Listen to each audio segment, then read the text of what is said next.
నిజమైన meaning of love తెలుసుకోవాలని ఉందా అండి?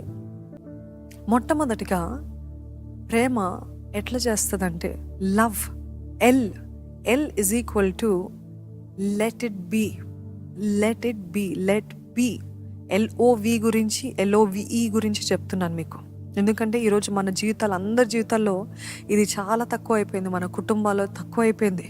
మనము మనుషుల ద్వారా ఎంతగానో ప్రేరేపించబడుతూ ఈ లోకానుసారమైన పద్ధతుల్లోకి, ప్రవర్తనలోకి వెళ్తున్నాము. So these are reminders, these are the solid principles, these is the solid foundation of the word of God. Love is the foundation. ఇది మర్చిపోయి నాకు ప్రాఫెసీస్ కావాలి, నాకు రివైవల్ కావాలి, నాకు ఇది కావాలి కాదు, నాకు అభిషేకం కావాలి కాదు. మొదటిగా లోపల సరి చేసుకుందాం. లోపల సరిగ్గా ఉండే ఆటోమేటిక్గా బయటది కూడా దేవుడు ఇస్తాడు. మొట్టమొదటిగా ప్రేమ లవ్ గురించి let it B. L signifies let it B. అలా ఉండనివ్వు, అలా ఉండనివ్వు. ఈయనని వివాహం చేసుకోకపోయి ఉంటే నా బ్రతికిట్లు ఉండేది కాదు, ఈయనతోటి కలవకపోయి ఉంటే నాది ఇట్లుండేది కాదు. నో నో నో, అలా ఉండనివ్వు. ఒకవేళ జరిగిపోయిందేమో కానీ ఇప్పటికైనా దేవుడు ఒక కార్యం చేయగలుగుతాడు. ఒకవేళ అలాగ అయిపోయిందేమో కానీ ఇప్పటికైనా దేవుడు మార్చగలుగుతాడు అని. Don't try to change everything, don't try to change, let it be. అంటే ఒకవేళ వాళ్ళలో ఆ బలహీనతలు ఉన్నాయేమో, ఎప్పుడు చూస్తున్నా నాగింగ్ వైఫ్ అంటే ఏం చేస్తుందంట, నువ్వు సరిలేవు, నువ్వు ఎందుకు ఇట్లున్నావు, నీకు బాధ్యత లేదు, నీకు ఇది లేదు. అది కాదండి. Don't try to be like that. Don't try to change everything. అంత నీ కంట్రోల్లోనే ఉండాలని చూడకు. Leave it in God's control. దేవుడు కావాలని కొన్నిసార్లు మన జీవితంలో అటువంటి పరిస్థితులు, అటువంటి మనుషులను అనుమతిస్తాడు. ఎందుకంటే you are not letting God take over, you are not letting God take control. Let it be అంటే ఉండనివ్వు, కొంచెం సమయం ఇవ్వు, కొంచెం ఓర్చుకో, కొంచెం సహించు. ఒకవేళ మనుషులు కలుస్తున్నప్పుడు ఎప్పుడు చూస్తున్నావు, ఏంటి వీళ్ళ మాట తీరు తప్పుగుందే, లేకపోతే వీళ్ళ భాష సరిలేదే, వీళ్ళ గ్రామర్ రాంగ్ ఉందే, నాకు బోల్డ్ అంతా ఇంగ్లీష్ వచ్చు వీళ్ళకి రాదు, trying to always correct. No, let it be, let it be for a while. Let it be. Correct చేయాలని ఉంటే మంచి నిదానంగా చేయండి. కానీ అన్నిటినీ చూసి నాకు ఎక్కువ తెలుసు, నాకు బాగా తెలుసు కాదు. మీకంటే బాగా తెలిసిన వాళ్ళు ఇంకా ఉన్నారు. కానీ ఒక తల్లి ఒక బిడ్డ నేర్చుకుంటున్నప్పుడు సర్లే నేర్చుకుంటున్నాడులే అవకాశం ఇద్దాములే అని ఎట్లా అయితే ఓడ్చుకుంటుందో, ఎల్ అంటే లెట్ ఇట్ బి. ఓ అంటే ఓవర్లుక్. ఓవర్లుక్ అంటే ఓవర్లుక్ వాట్? క్షమించి పట్టించుకోకపోవటము. అంటే ఎట్లాంటి వాటిని క్షమించి ఓవర్లుక్ చేయాలి? తప్పిదాలు, ఇన్సల్ట్స్, అవమానాలు, అభ్యంతరాలు, offences. Overlook offence, overlook insult, overlook faults.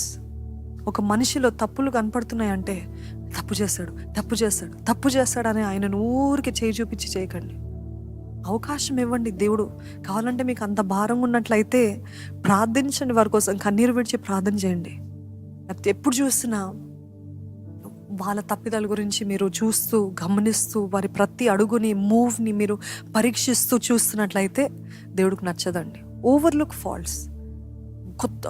మనం చూస్తున్న అమ్మమ్మలు, ముత్తమ్మమ్మలు వాళ్ళందరూ ఎట్లా వారి వివాహ జీవితాలు ముందుకు వెళ్ళారంటే, భర్త ఎంత నీచుడైనా they use to just overlook, అలాగనే కట్టుకుంటూ వచ్చారు. ఈరోజైతే మనము ప్రతి చిన్నది భూతద్దంలో పెట్టి, మ్యాగ్నిఫైయింగ్ గ్లాస్లో పెట్టి చూస్తూ ఉంటాము. ఎక్కడ తప్పు చేస్తున్నాడు ఈయన, నేను పెళ్లి చేసుకుని ఈ మొగుడు ఎక్కడ తప్పు చేస్తున్నాడు అని. We are trying to find faults in everything. కానీ జ్ఞానవంతురాలు ఎంతోమంది మనం చూస్తుంటాము. ఫోన్లే నేర్చుకుంటాడు. వారి సహనం బట్టి, వారు చూపించే ఆ కృపను బట్టి, వారు చూపించే ఆ ప్రేమ, వారు అంత నీచంగా ఉన్నా, వారంతా తాగుతూ వస్తున్నా, వారు కొడుతున్నా, మరలా పొద్దున్నే లేసి మరలా వారికి వడ్డించడము, వంట చేయడము, ప్రేమగా పలకరించడము, ఆ రీతిగానే కదా అటువంటి వారిని వీరు సంపాదించుకున్నారు. ఈరోజు మాత్రం మనమైతే ప్రతీది భూతద్దంలో పెట్టి, ప్రతీది మ్యాగ్నిఫై అట్లా చేస్తాడండి, అట్లెట్లా మాట అంటాడండి, అట్లెట్లా చిన్న తప్పుల్ని కూడా పెద్దదిగా చేస్తూ చూస్తున్నాం కదా. జాగ్రత్త. Overlook faults. అదే రీతి మిమ్మల్ని అవమానపరిచినట్లయితే, ఇన్సల్ట్స్ చేసినట్లయితే, ఓవర్లుక్ ఇన్సల్ట్స్. మిమ్మల్ని అవమానపరిచారా, దేవా నువ్వు చూసుకోయా, నేను మాత్రము యథావిధిగా వాళ్ళతో అరగితిగానే ఉంటాను. నన్ను ఇంత మాట అన్నారు, అందరి ముందు బాధ పెట్టారయ్యా, అందరి ముందు నన్ను ఇన్సల్ట్ చేస్తారు, నువ్వు చూసుకో ప్రభా, నేను మాత్రం రియాక్ట్ అవ్వను ప్రభా, నువ్వు చూసుకో. ఓవర్లుకింగ్ ఇన్సల్ట్స్, ఓవర్లుకింగ్ ఒఫెన్సెస్, మిమ్మల్ని కావాలని అభ్యంతరపరుస్తూ, మిమ్మల్ని కావాలని బాధ పెడుతూ, మిమ్మల్ని ఒఫెండ్ చేయడానికి కావాలని మాట్లాడుతున్నట్లయితే ఓవర్లుకింగ్ ఒఫెన్సెస్. సామెతలో 19వ అధ్యాయము 11వ వచనం చూసినట్లయితే, ఒకని సుబుద్ధి వానికి దీర్ఘశాంతమునిచ్చును, తప్పులు క్షమించుట అట్టి వానికి ఘనతనిచ్చును. ఒకని సుబుద్ధి వానికి దీర్ఘశాంతమునిచ్చును, తప్పులు క్షమించుట అట్టి వానికి ఘనతనిచ్చునంట. వా, what a word. A persons wisdom yields patience. It is once glory to overlook and offence. ఏంటంట, మనము తప్పులు క్షమించడంలో మనకి ఘనత అంట. హల్లెలూయా. ఎప్పుడైనా చదవరే మాట, తప్పులు మనం ఇతరుల తప్పులు మనం క్షమిస్తే అది మనకి ఘనత అంట. ఏం ఘనత? ఏం ఘనత అండి? నోబెల్ ప్రైజ్ వస్తుంది అంటున్నారా? గోల్డ్ మెడల్ వస్తుంది అంటున్నారా? లేదు లేదు లేదు. ఏంటి ఆ ఘనత అంటే, దేవుని దృష్టిలో మీరు you are in the first place, you are in the most. దేవుని దృష్టి మీ పైన పడుతుందంట. అన్నిటిని దులిపేసుకొని, అన్నిటిని క్షమించి, అన్నిటిని ఓడ్చుకున్న వారిని అంట దేవుడు ఏం చేస్తాడంట, వారికి ఘనతనిస్తాడంట. వారికి ఘనతనిస్తాడంట. చూడండి, సామెతలు గ్రంథము 16వ అధ్యాయము 32వ వచనము. పరాక్రమశాలి కంటే దీర్ఘశాంతము గలవాడు శ్రేష్ఠుడు, పట్టణము పట్టుకొని వాని కంటే తన మనస్సును స్వాధీనపరుచుకునివాడు శ్రేష్ఠుడు. పరాక్రమశాలి కంటే దీర్ఘశాంతం అంటే, నువ్వు ఎంత గొప్ప మైటీ సోల్జర్ అయినా ఎవరు శ్రేష్ఠులంట? దీర్ఘశాంతం గలవాడు శ్రేష్ఠుడంట. పట్టణము పట్టువాని కంటే తన మనస్సుని పరుచుకున్నవాడు శ్రేష్ఠుడు. వాట్ అమేజింగ్ వర్డ్స్ అండి. The world will look at soldiers and clap. The world will look at mighty men and clap. The world will say all your achievements బట్టి లోకమంతా చప్పట్లు కొడుతూ ఉంటుంది. కానీ దేవుడు అట్లా చప్పట్లు కొట్టాడు. నువ్వు ఎన్ని గోల్డ్ మెడల్స్ వచ్చిందా, ఎంతమంది నీకు చప్పట్లు కొట్టారా, ఎంతమంది నేను పొగిడారా, అవి చూడాడు దేవుడు. దేవుడు ఏం చూస్తాడంట, పట్టణము పట్టుకొని వానికంటే దీర్ఘశాంతం అంట. నిన్ను ఎన్ని మాటలన్నా, నేను ఎంత గాయపరిచినా దీర్ఘశాంతం, కామ్ కంపోజర్. అదే రీతిగా మనస్సును స్వాధీనపరచుకున్నవాడు, లేదు నేను ఇది దులుపుకోవాలి, లేదు నేను ఒఫెండ్ అవ్వటానికి వీల్లేదు, లేదు ఈ విషయం బట్టి నేను బాధపడటానికి వీల్లేదు. అటువంటి వారు హోల్ సిటీ క్యాప్చర్ చేసిన వారికంటే గొప్పవాడంట. అది దేవుని దృష్టిలో గొప్పతనం అండి. దేవుడు ఎప్పుడు మీ తలంపులు నా తలంపులు వంటివి కాదు, మీరు చూసే విధంలో నేను చూడను. మనుషులు పై రూపాన్ని చూస్తారు, కానీ దేవుడు అంతరింద్రియాలు చూస్తానని చెప్పిన దేవుడు ఈరోజు మనుషులు మన అకంప్లిష్మెంట్స్ బట్టి, మనం సాధించేదాన్ని బట్టి మనకి తండోపతందనాలు పాడుతున్నారేమో, కానీ దేవుడు అటువంటి రీతిగా చూడడు. ఎక్కడో అక్కడ గాయపరచబడుతూ తన బాధ అంతా కూడా దేవునితో చెప్పుకుంటూ మళ్ళీ ఏమీ జరగనట్టు యథావిధిగా వాళ్ళతో ఉంటారు. చూడండి, దేవుడు అట్లాంటి వారిని దృష్టిస్తున్నాడంట. ఈరోజు అటువంటి స్వభావం కావాలని అడగండి. ఎందుకంటే it is really hard. It is easy to say I want anointing. It is easy to say I want the gifts of God. I want to be used for God. But can you all seriously ask God, Lord give me the patience.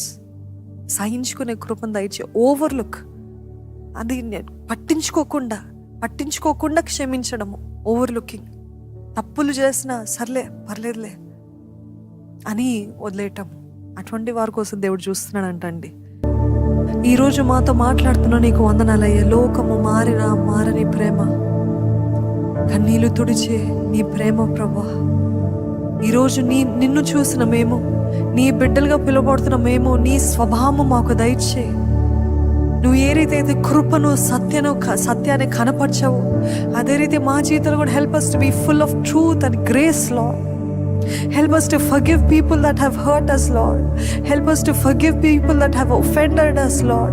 Help us to forgive people that who have wronged us, Lord. మమ్మల్ని తప్పు పట్టి మాకు హాని చేయాలని చూసిన వారికి క్షమించగలిగిన మనస్సు మాకు దయచే ప్రభా. నీ మనస్తత్వము మాకు దయచేయమని వేడుకుంటున్నామయ్యా. నువ్వు ఉన్న రీతిగా మేము ఉండటానికి మాకు సహాయం చేయి. నువ్వు బయటవి చూడట్లేదు, మొదటిగా మా మనస్సుని చూస్తున్నావు. మా మనస్సు నీకు అంగీకారంగా చేయమని వేడుకుంటున్నాను. ఇప్పుడే క్షమించలేని హృదయం ఎవరికైతే ఉన్నట్లయితే ఇప్పుడే నీ రక్తం చేత కడిగి పరిశుద్ధపరచమని వేడుకుంటున్నాను. క్షమించగలిగిన మనస్సు దయచే ప్రభా. నీ ఆత్మ కార్యము జరిగించు. అన్నింటినీ తండ్రి విడిచిపెట్టి వదిలిపెట్టి స్వాతంత్రత ఇచ్చే వారుగా మేము ఉండటానికి సహాయం చేయి. ఎంతసేపు ఇతరులు వారు తప్పు చేస్తారని అపరాధ భావంలో వారిని ఉంచకుండా దేవా, నీ ప్రేమ నీ కృప పొందుకుంటున్న మేము అదే ప్రేమ అదే కృప ఇతరులకి చూపించే కృపను మాకు దయచేయ్యా. ఇది మాకు కష్టంగా ఉంది, ఇది మాకు ఎంతో ఆయాసంగా ఉంది, అయినను తను నీ నిమిత్తమై చేసే కృపను దయచేయి. ఏ రీతి అయితే నువ్వు ఈ లోకంలో ఉన్నప్పుడు నిన్ను బాధ పెట్టిన వారిని, హింసించిన వారిని, నిన్ను ఖడ్గముతోటి పొడిచిన వారిని, నిన్ను అపహాస్యం చేసిన వారిని, నిన్ను చంపిన వారిని ఏ రీతి అయితే నువ్వు క్షమించావు, నీ వెన్నుపోటు పొడిచిన యూదా ఇస్కరియోతుని ఏ రీతి అయితే నువ్వు క్షమించావు, ఈరోజు అట్టి గుణము మాకు దయచేయ్యా, అట్టి స్వభావం మాకు దయచేయమని వేడుకుంటామయ్యా. మా మాటలు తండ్రి ఇంపైనది ఉండటానికి, సారవంతముగా ఉప్పు కలిగిన మాటలు ఉండటానికి, మా స్వభావము, మా సంభాషణ, మా ప్రవర్తన, మా చూపు, మా క్రియలన్నీ నీకు అంగీకారం ఉండటానికి సహాయం చేయి. ప్రతి ఒక్కరిలో నీ కార్యము నువ్వు సంపూర్ణంగా జరిగించమని ప్రభు యేసు నామములో అడిగి వేడుకుంటున్నాను తండ్రి. ఆమేన్.